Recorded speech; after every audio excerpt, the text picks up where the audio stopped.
Okay రెడీనా?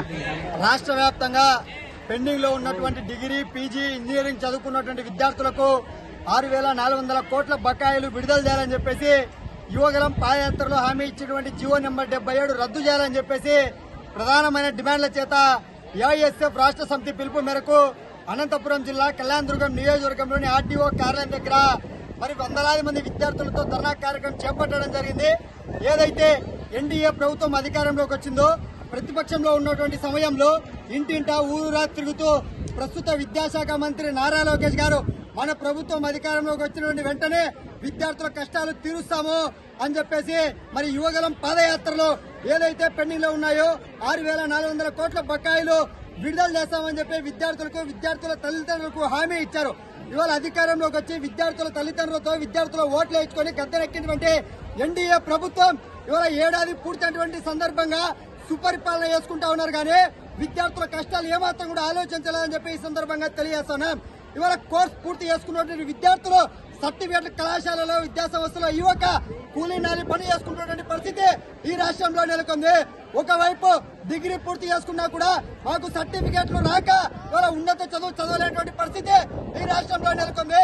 అదే మొన్నటి రోజున ఇదే విద్యాశాఖ మంత్రి మరి అసెంబ్లీ సమావేశాలలో ఫీజు రియంబర్స్మెంట్ గత ప్రభుత్వం పెండింగ్ పెట్టింది, మా ప్రభుత్వం విడుదల చేస్తా ఉంది.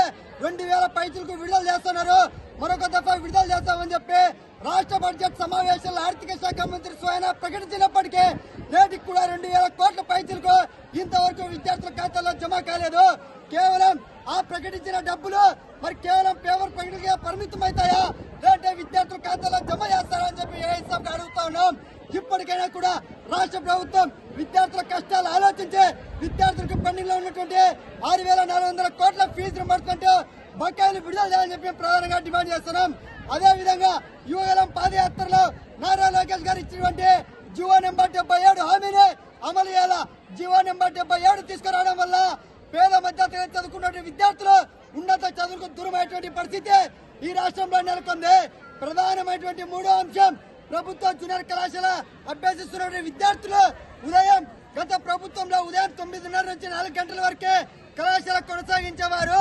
ఈ ప్రభుత్వం ఉదయం 9 గంటల నుంచి 5 గంటలకు కొనసాగించడం వల్ల సుదూర్ఘ ప్రాంతాలకు వెళ్లే విద్యార్థులు ఇబ్బందులు ఎదుర్కొంటూ ఉన్నారు.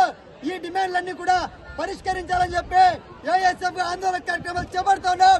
ఇవి పరిష్కరించకపోతే మరి జూలై 11వ తేదీన జిల్లా వ్యాప్తంగా విద్యార్థులు సమీకరించి జిల్లా కలెక్టరేట్ నిర్వహించి రాష్ట్ర వ్యాప్తంగా పెద్ద ఎత్తున ఉద్యమ శ్రీకారం చుడతామని చెప్పి ఈ సందర్భంగా రాష్ట్ర ప్రభుత్వం ఏఐఎస్ఎఫ్ గా హెచ్చరిస్తా ఉన్నాం.